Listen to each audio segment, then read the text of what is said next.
Attends, quoi? T'es issu de l'immigration? Et tu votes pour le Rassemblement national? Franchement, mais t'as pas honte? Et non, j'ai absolument pas honte et je vais t'expliquer pourquoi. Les gens qui m'ont demandé si je n'avais pas honte de voter Rassemblement national étaient des gens eux-mêmes issus de l'immigration. D'accord? Vous savez, ce genre de même personne qui escalade les murs pour aller décrocher les drapeaux français. C'est vraiment ça ton argument? Tu sais quoi, je vais même pas argumenter, je vais juste te montrer ces 3 photos, voilà, et te dire que ce drapeau que tu dis, ce drapeau sur cette vidéo, a été arraché des mains d'un facho. Donc en gros, on arrache les drapeaux des mains de gens qui veulent tuer des gens en Méditerranée, par les mesures justement du Rassemblement national. En gros, on arrache les drapeaux de mains qui le salissent. Si ça, c'est pas des actes patriotes, bah revois ta définition du patriotisme. On m'a aussi dit que la France était trop nulle, que la France était trop pourrie. Alors oui, effectivement, hein, mais c'est pas la France qu'on critique. Quand on dit la France est pas super, c'est pas la France qu'on critique. C'est le gouvernement français qui, depuis le début de la 5ème République, est quasiment que de droite. Genre, il y a eu une seule personne, celle-là, qui n'est même pas représentative de la gauche actuelle. Et effectivement, dire que un gouvernement de droite, c'est pas super pour la classe moyenne ou la classe la plus pauvre, mais de plus, encore moins pour les personnes issues de l'immigration, bah c'est pas être pas patriote, c'est juste défendre ses convictions politiques. Oui, parce que maintenant, aujourd'hui, on va dire clairement les termes. Si ton pays d'origine, le pays qui a vu naître tes parents, pour toi est le meilleur pays du monde, eh ben tu prends tes affaires et tu y retournes. Je te promets qu'ici, il n'y a personne qui va te retenir. Votre pays, c'est la France. Vous habitez en France. Mais vous ne vous y sentez pas bien. Quand on vous demande vous venez d'où, vous donnez votre pays d'origine. Qu'est-ce que vous faites en France? Donc être fier de ses origines, mais être obligé de quitter son pays d'origine parce qu'il y a une dictature, parce que réchauffement climatique, on peut plus vivre correctement, parce que le pays est trop pauvre, ou parce qu'il y a la guerre, ou des choses comme ça. En gros, ton problème, c'est que tu dissocies pas la politique qui est mise en place dans le pays et le fait d'aimer son pays. Tu peux critiquer les conditions de vie, les politiques de ton pays et être patriote. C'est pas incompatible en fait. Sinon, tous les résistants de la Seconde Guerre mondiale seraient pas patriotes. Ils seraient loin du patriotisme. Oui, non, mais excusez-moi. J'ai déjà la réponse à cette question. On sait très bien pourquoi vous êtes en France. La France, elle t'a versé le chômage quand t'en as eu besoin. La France, elle a donné le RSA à tes parents s'ils en ont eu besoin. La France, elle te paye quand même tu ne sors pas de ton lit le matin. La France, elle t'offre absolument tout ce que ton propre pays ne t'offrirait jamais. Alors sur ce point-là, des aides sociales qui sont soi-disant trop faciles d'accès pour les migrants, je vous encourage à aller voir cette vidéo qui vous expliquera très bien que non, on ne donne pas tout aux migrants. Bien au contraire d'ailleurs. Les allocations familiales inciteraient à venir en France. Mais c'est vrai, on imagine. Il y a un village en Syrie, tout le monde a fait France LV1. Donc ils vont sur le site servicepublic.fr, ils prennent le formulaire F13213 qui les renvoie sur le site mesdroitssociaux.gouv.fr.accueil. Après, il faut gérer les cookies parce que sinon ça marche pas.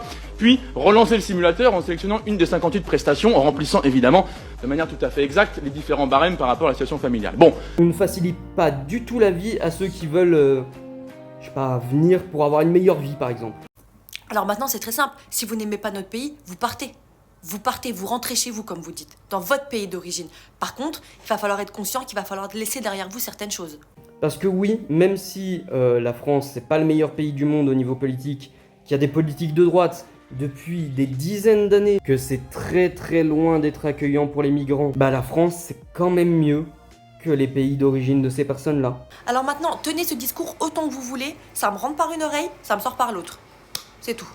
Et comme d'habitude, l'appel à la lobotomisation, hein, parce que, bon, bah, tenir ce genre de phrase, c'est que tu dois être très très très très lobotomisé, hein, parce que avoir aucun esprit critique et ne vouloir en aucun cas la critique, mais ça prouve bien votre adhésion aveugle au Rassemblement national sans prendre en compte que, par exemple, l'une des premières mesures, c'est la mesure de double frontière, qui est une mesure interdite, qu'on appelle ça du pushback, qui est considéré comme un crime contre l'humanité, qui consiste à rediriger des bateaux qui sont des bateaux de migrants, et à les raccompagner en pleine mer, et à les laisser mourir en pleine mer de noyade. Et que votre troisième du parti aux européennes est poursuivi pour avoir fait du pushback, c'est une mesure qui va tuer des gens en Méditerranée, sciemment, que votre imaginaire repose sur des fake news, qu'il y a bien assez pour tout le monde en France. C'est juste que Effectivement, quand t'as des capitaux qui prennent tout l'argent et qui le concentrent, bah évidemment pour les SDF, pour les personnes dans des situations de précarité ou pour les migrants, bah y a plus rien. Et d'ailleurs votre parti a voté contre un rétablissement de l'ISF, ce qui prouve bien que votre parti est anti-classe moyenne, anti-pauvre et anti-immigration. Donc oui, votre parti est l'un des pires de France, limite il y a Reconquête devant vous. Et oui, ce vote est un vote entièrement et totalement raciste. En tout cas si vous faites partie de la classe travailleuse.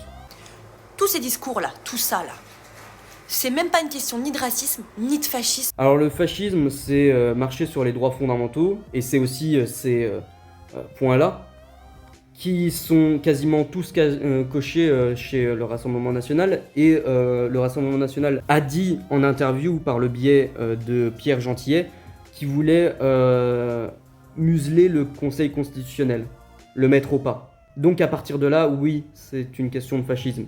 Votre parti est fasciste, de facto en fait. Ni de je ne sais quoi, c'est une question de bien vivre ensemble. C'est vous qui parlez de vivre ensemble alors que vous divisez la société entre les musulmans, les noirs, les arabes, les migrants, les quartiers populaires, les Français de souche. Vivre ensemble, c'est accepter la différence. C'est accepter que oui, on n'est pas tous pareils. Non, on ne va pas appliquer des lois raciales ou anti-immigration. Vous savez, la France, c'est un beau pays. Le sang a coulé dans ce pays pour qu'on puisse être ce qu'on est aujourd'hui, vivre ce qu'on vit aujourd'hui, être libre dans ces conditions. Alors oui, effectivement, la France est un beau pays. Malheureusement, la France est en train de se faire écraser par le fascisme. Par le biais de Bruno Retailleau, ou par le biais du Rassemblement National. Oui, la France a eu du sang qui a coulé pour sa démocratie. Du sang de gauche, pas du sang d'extrême droite. Et le minimum, c'est qu'on respecte tout ça, qu'on respecte l'histoire. Si vous ne vous sentez pas capable de respecter l'histoire... Alors l'histoire de la France est très intéressante. Malgré tout, je suis pas d'accord avec la colonisation. Je suis pas d'accord avec la guerre qui a établi la France avec l'Algérie.